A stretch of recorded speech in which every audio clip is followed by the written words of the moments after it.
만약에 예를 들어서 이제 아파트 이제 경비 네. 아파트 주민이고 경기고 그러면 자기 말을 잘 들어라 그런 식으로다가 내가 월급을 주는데 그 사람들 마음에 안 들면 모으는 사람이라고 그런 투서 얘기를 해줘요. 내가 주장을 하면은 뭘 얘기하면 알아도 그냥 해야 되는 거지. 무시하는 거, 무시당하는 거. 어디까지 이게 보고 얘기를 하냐. 그런 형식으로 얘기하는 사람들이 있지. 꼭 이렇게 해야 되나 하는 정도의 생각을 하는 일들은 이제 좀. 이 영상은 우리 주변에서 흔히 볼 수 있는 임계장들에 대한 이야기입니다.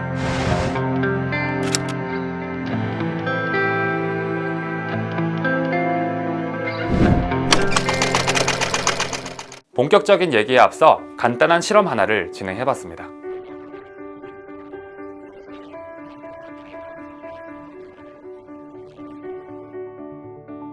대부분 경비원, 청소부 등을 가장 아래, 가장 대하기 쉬운 상대로 꼽았습니다. 우리 주변에서 흔히 마주칠 수 있는 분들이죠. 이런 분들을 임계장이라고 합니다. 임시, 계약직, 노인장의 준말인데요. 많은 5, 60대 어른들이 은퇴 후 겪게 될 직업군이기도 합니다. 하지만 실험 결과에서도 그렇듯 우리는 이들을 알게 모르게 편한 상대로 생각합니다. 그런 만큼 갑질에 노출되기 더 쉬운 걸 텐데요. 이 같은 결과는 최근 벌어진 경비원 사망 사고와도 자연스럽게 연결이 됩니다. 얼마 전 숨진 최 씨는 경비를 시작한 지 1년 정도 된 평범한 50대 남성이었습니다. 그는 억울하다는 유서를 남겼습니다. 마음의 상처, 몸의 상처를 다 받은 상태였어요. 여기를 근무를 해야 되니까 아파도 참은 거예요. 참으면서 근무를 하려고 딸하고 이제 살아야 되기 때문에. 못 그만둔다고 고인이 말하면서 미안하다고까지 말했습니다. 그러자 둘 중 하나가 죽어야 끝난다. 그만두기 전에는 안 된다라고 협박을 했습니다. 경비원들의 이른바 갑질 피해 사례는 반복되고 있습니다. 오히려 계속 늘어왔죠. 그간 피해자들의 피해 사례를 종합해보면 가해자들이 경비원 또는 계약직 노동자들을 어떻게 생각하는지가 보입니다. 주로 직업을 무시하거나 인격 모독성 발언이 대부분입니다. 이제 앵그리 소사이어티잖아요. 그런 것들을 이제 풀어야 되는데 물건들이 그렇게 약자한테 감정이 터져 나와서 사람을 상처 입히고 인권을 훼손하는 상황들이 발생하는 거죠.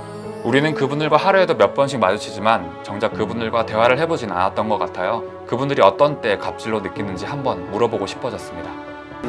업주들 중에서는 나이 많은 사람은 안 쓸 날이잖아요. 네. 사직서도 미리 받아놔.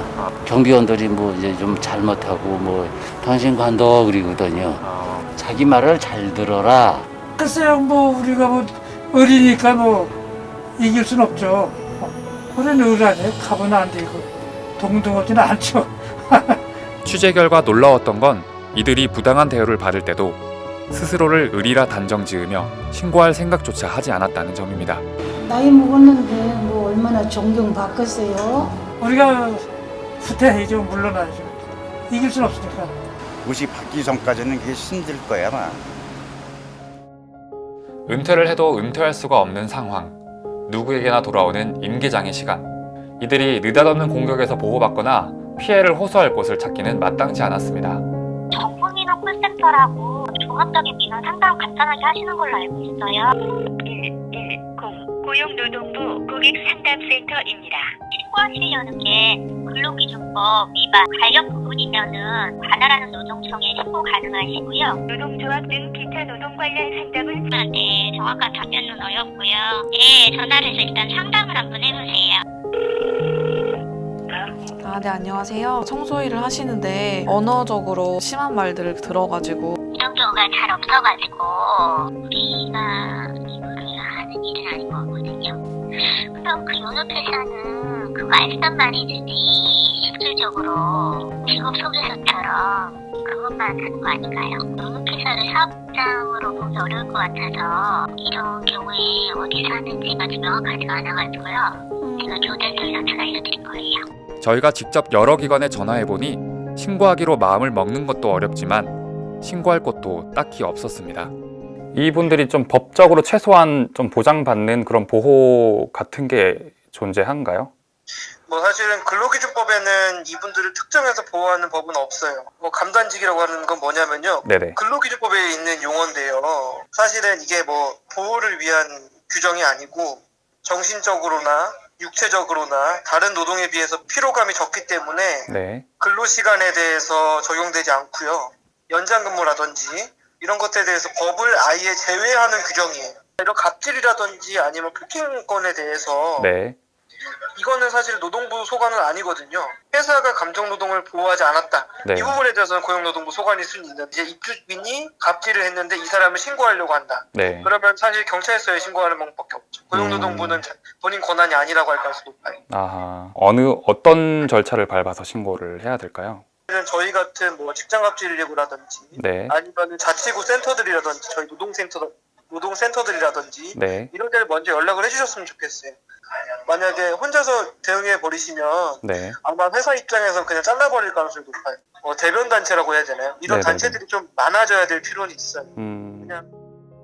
임계장이란 단어를 만든 임계장 이야기의 작가 조정진 씨는 임계장의 다른 말이 고다자라고 설명했습니다. 고르기도 쉽고 다루기도 쉽고 자르기도 쉽기 때문입니다. 일하는 노년층 약 500만 명 가운데 3명 중 1명이 고다자 혹은 임계장으로 살아가고 있습니다.